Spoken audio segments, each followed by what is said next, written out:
On the news, dozens of goods and property destroyed as fire razes Kara Market. Former Justice Minister Mohammed Adoke to remain in EFCC custody as court adjourns bail application. And Angola freezes bank accounts of ex-president's daughter over corruption.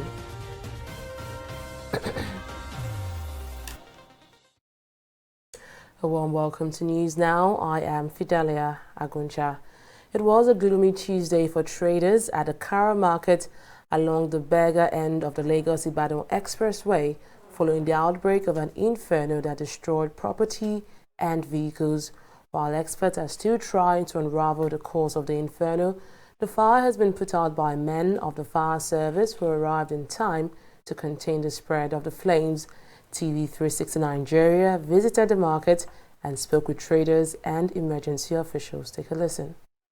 No one can say precisely how the fire started. They just heard that people were running, like my guy that I was just talking to now. The shop is here. So said he was just seeing people running because it was between 10 and 11 o'clock. So it was during the business hours. So nobody is outside to know that.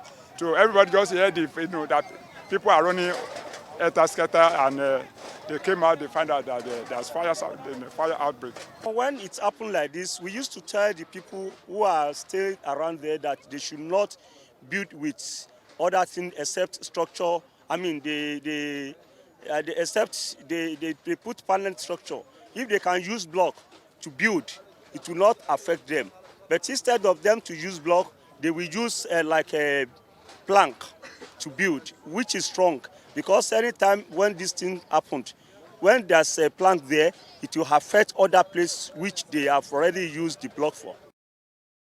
Moving on, Justice Uthman Musa of the Federal High Court in Abuja on Tuesday adjourned a bail application for former Attorney General of the Federation, Mohammed Adoke, to January 2nd, 2020.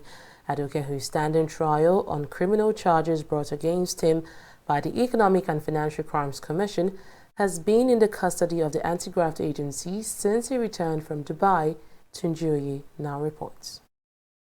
The bail application for former Attorney General Minister of Justice Mohammed Adoke is the reason for this sitting in Court 9 on Tuesday at the FCT High Court.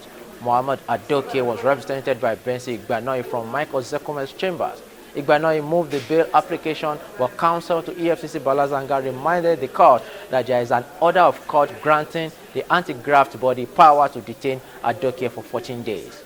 Zanga told the court that the order is yet to expire, and as such, nothing can be done. We have the former Attorney General, Adoke, Mohammed Bello Adoke, in our custody, and there are pending criminal charges against him. His lawyers applied to the court for bail, and the matter came up today. Our position was that there is a pending court order remanding him with the EFCC. It has not expired. We also held the position that under the circumstances and in view of additional facts, bail ought not to be granted under the circumstances. The Honorable Court, in its ruling, decided that upon the expiration of the remand order of the court, which expires on the 2nd of January, this court, the vacation court, would remit the case file back to the Chief Judge of the FCT for the purpose of the Chief Judge sending the case file back to the original court where there are pending criminal charges. So the effect is that he will continue to remain with us, we'll continue to interview him, we'll continue to investigate the matter. That's the impact, that's the effect. Justice Uthman Musa, however, adjourned the matter to January 2 when the court order granting EFCC power to detain Adoke will have expired. From Abuja, Tunjoye, TV360 News. Meanwhile, Justice Daniel Longi of the Plateau State High Court says former governor of the state, Jonah Jang, has a case to answer in an alleged case of misappropriation and diversion of state funds. The case was brought against him by the Economic and Financial Crimes Commission EFCC. EFCC has been prosecuting Jang since March 2018 on an amended 17-count alongside a cashier in the office of the Secretary to the State Government, Yusuf Pam, for alleged corruption and misappropriation of Plateau State funds to the tune of 6.32 billion naira. Jang had earlier made a no-case submission after the anti-graft agency called 14 witnesses during the trial. The trial judge, while ruling on the matter on Tuesday, dismissed the no-case submission. He agreed with the prosecution that the defendants have explanations to give before the courts regarding the charges brought against them. The case file will now be returned to the State Chief Judge for reassignment since Justice Longi is proceeding on retirement, which implies that the case will commence afresh. The Auditor General of the Federation, Anthony Ayin, has called for the sanction of Oluwasegun Runsewe, Director General of the National Council for Arts and Culture, over various irregularities in the agency. The 2017 report of the Office of the Auditor General of the Federation indicted Runsewe, saying he failed to explain why he spent 5.6 million naira to buy a car without certification from the agency's transport officer and auditor. According to the report, the car procurement was made shortly after Runsewe assumed office in 2017. The report stated that not only was the car's price higher above the approval limit of the Director General, its purchase was also not recorded in the Council's asset register or budgeted for in the 2016 approved budget and estimate. According to the audit report, this is a possible occurrence of waste and diversion of funds to personal use. The audit report also raised concerns about irregularities in contract awards and payment at the agency. Moving on, governors in Nigeria are reacting to the federal government's resolve to pull out the military from ongoing internal security operations in various parts of the country in the first quarter of 2020. At a Security Council meeting at the Presidential Villa in Abuja on Monday, Chief of Naval Staff Vice Admiral Ibok Ete Ibas explained that the withdrawal was to allow the military focus on its primary duty of defending the nation against external aggression and respond adequately to emerging threats. But the governors are appealing for an extension of the presence of the troops to restore peace in many parts of their state.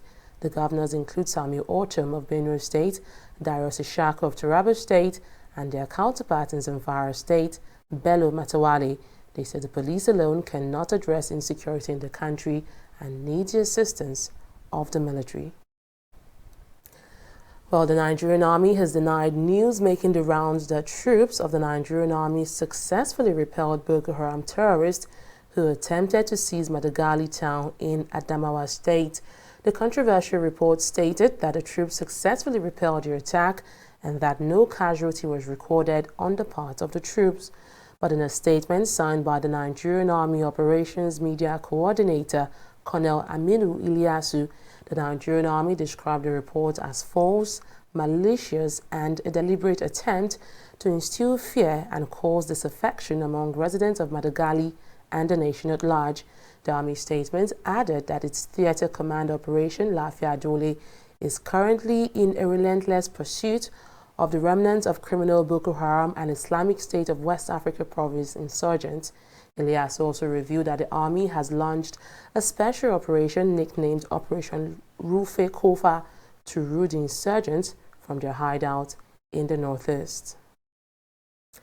A former Kanu lawmaker, Abdul Mumin Jibrin, has commended the President Muhammadu Buhari-led administration for the successes recorded in the year 2019.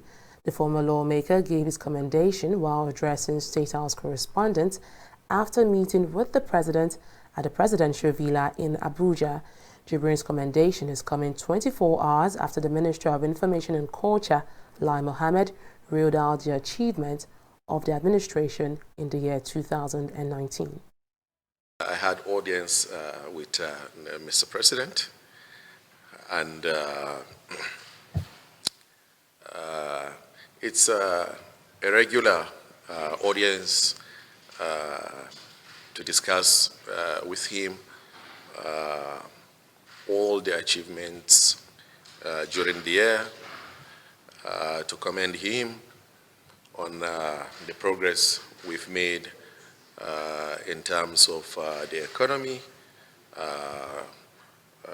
Of course, the issue of fight against corruption and the issue of security in the country. And to look at a lot of issues that has to do with massive infrastructural development going on across the country and the need to sustain it. The agricultural revolution going on, they need to sustain it. And the fight against insurgency and the successes that has been recorded. And of course, the cordial relationship between the executive and the legislature. And by and large, it's been a very good year for the president and the government. Former governorship candidate of the Action Democratic Party ADP in Lagos, Babatunde Gbadamosi, has described his recent comments on some national issues as personal opinion. Gbadamosi had commented on the federal government release of convener of the hashtag Revolution Now protest, Omoyele Sowore, and former National Security Advisor Sambo Dasuki, as well as the attack at the residence of former President Goodluck Jonathan on Tuesday. Addressing the media in Lagos, Gbadamosi claimed that some element in authority had tagged his comment, which he regarded as mere opinion, as public incitement capable of creating ethnic uprising in the country.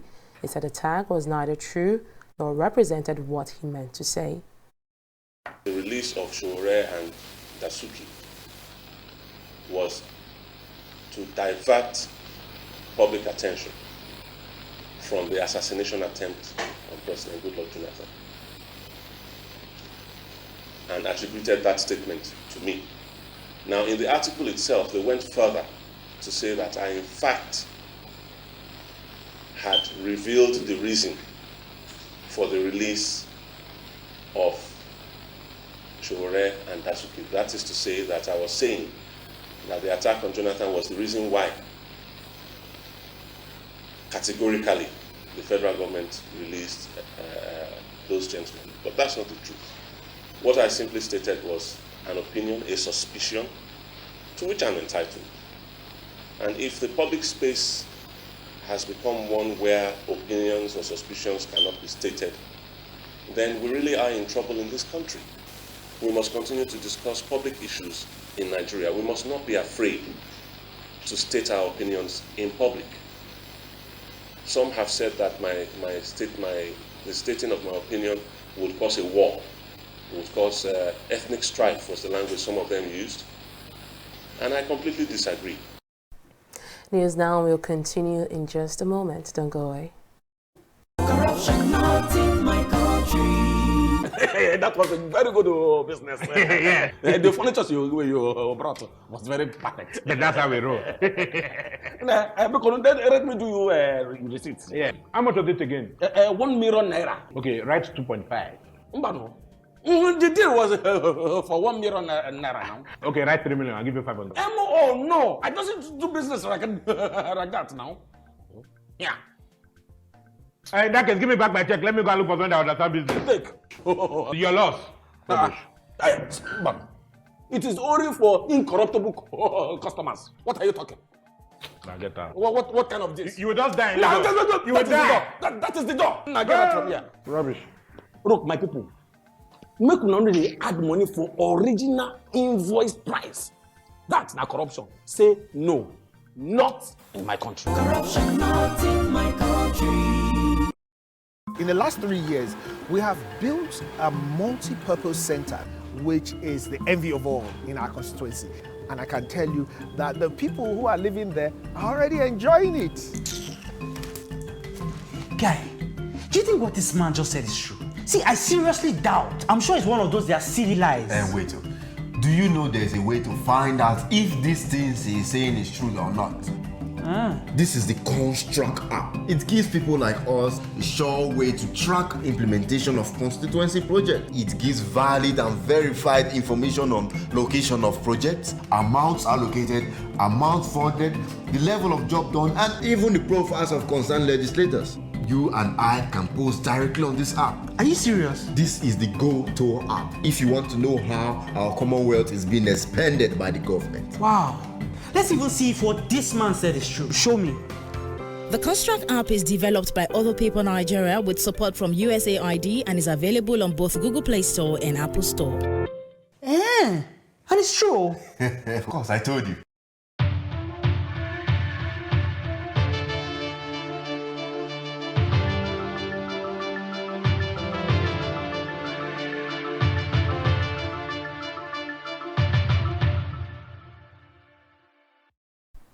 Welcome back. It's time for business, and Anita Felix is standing by with details.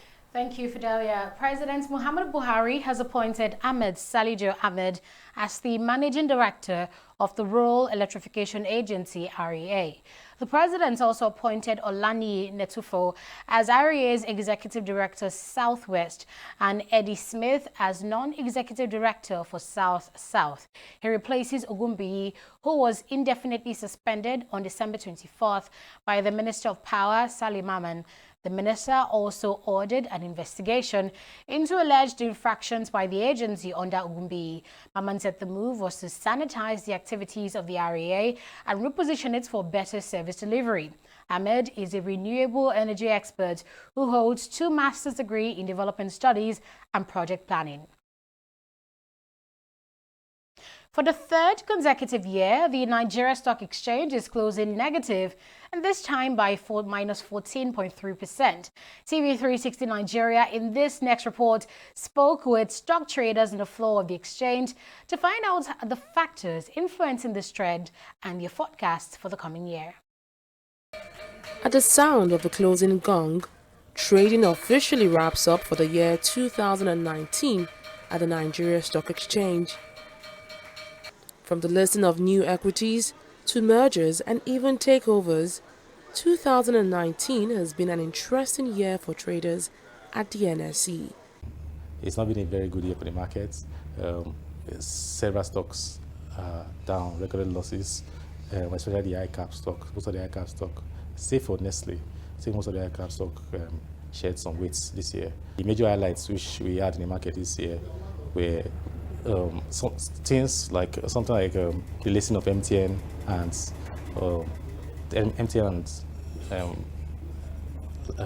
Airtel Africa. You understand? That was a significant leap for the market. Then we had other good news, things that happened in the market that brought value for investors, like merger acquisitions transactions that took place between Access Bank and Diamond Bank. The last days of trading this year were arguably some of the best for investors, as the bears dominated activities through the year, pushing the all-share index lower by 4,461 basis points. Traders highlight some of the factors responsible for the bearish trend. If you are having negative information about the market, about the economy, definitely it will flow into the market.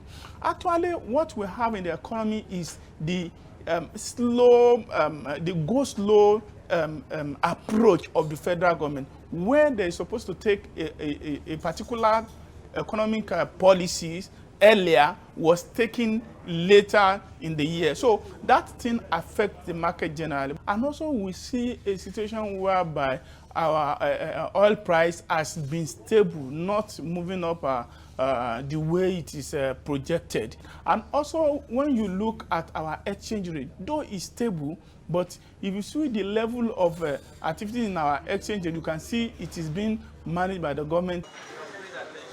There is, however, good news for investors, as traders are projecting a more optimistic 2020.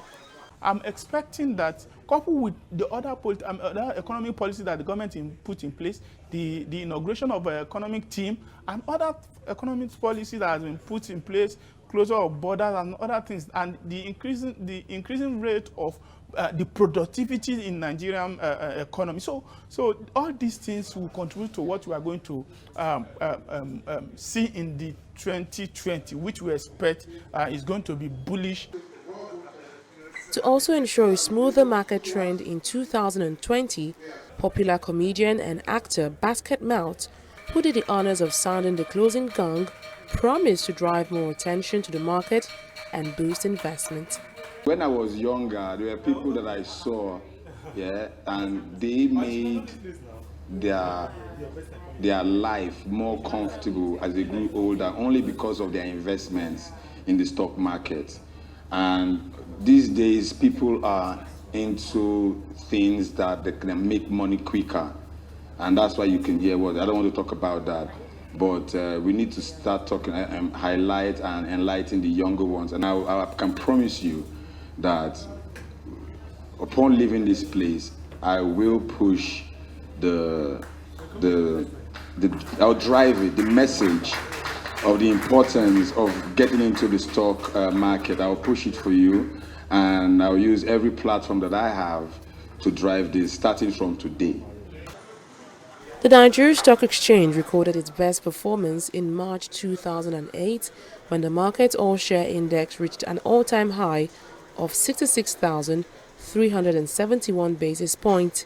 With major economic policies in place, the federal government is hoping to attract more investors to the Nigerian market in the coming year. Fidelia Aguncha, TV360, Lagos. We'll now take a look at how the NSE closed trading today.